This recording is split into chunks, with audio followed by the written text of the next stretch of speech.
కొల్లేరుకి కష్టకాలం రాబోతుంది. ఏదైతే వరదల్లో నీళ్లతో అక్కడ ఇటీవల కురిసిన భారీ వర్షాలకు ఎగువ నుంచి కాలువలు డ్రైన్ల ద్వారా వరద నీరు కొల్లేరులోకి భారీగా చేరుతుండటంతో లంక గ్రామాల ప్రజలు బిక్కుబిక్కుమంటున్నారు.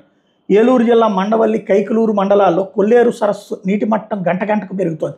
మరింత పెరిగితే గ్రామాలు సైతం ముంపు బారిన పడతాయని ఆందోళన వ్యక్తం చేస్తున్నారు. మండవల్లి మండలం పెద్ద ఎడ్లగాని నుంచి పెదమాకలంకకు వెళ్లే రహదారి ముంపు బారిన పడింది. ఇంగిలిపాకలంక, పెనుమాకలంక, నందిగామలంక గ్రామస్తులు సిటీలోకి రాకపోకలు సాగిస్తున్నారు. ఆదివారం రాకపోకలు నిలిచిపోయే పరిస్థితులు కనిపిస్తున్నాయి.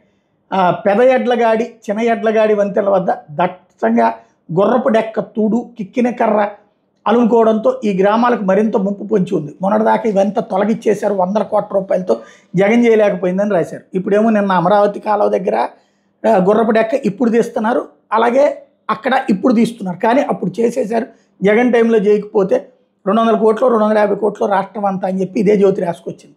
ఇప్పుడు మళ్ళీ అవన్నీ ఉన్నాయని చెప్తున్నారు. అటపాక పక్షుల కేంద్రం వద్ద కొల్లేరులోకి ఉధృతంగా వరద నీరు చేరుతోంది. ఏలూరు రూరల్ మండలం కోమట్లంక గ్రామానికి వెళ్లేందుకు పోల్రాజ్ డ్రైన్పై ఏర్పాటు చేసుకున్న తాత్కాలిక రహదారి నీటిలో కొట్టుకుపోయింది. దీంతో ఆ గ్రామస్తులు నాటు పడవలపై ప్రయాణం చేస్తున్నారు. సర్కారు కాలం వద్ద కూడా కొల్లేరులో వరద నీరు పెరుగుతోంది. ఎగువ రాష్ట్రాలు కురుస్తున్న భారీ వర్షాలు గోదావరి నీటి మట్టం అనూహ్యంగా పెరుగుతోంది. శనివారం భద్రాచలం వద్ద నీటి మట్టం 29.49 అడుగులకు చేరింది. అనుచరు ఉపనదులతో పాటు కొండవాగుల నుంచి వస్తున్న జలాలతో గోదావరి నీటి మట్టం క్రమక్రమంగా పెరుగుతోంది. పోలవరం ప్రాజెక్టులోకి వస్తున్న 4,03,425 క్యూసెక్కుల వరద జలాలను అధికారులు దిగువకు విడుదల చేస్తున్నారు.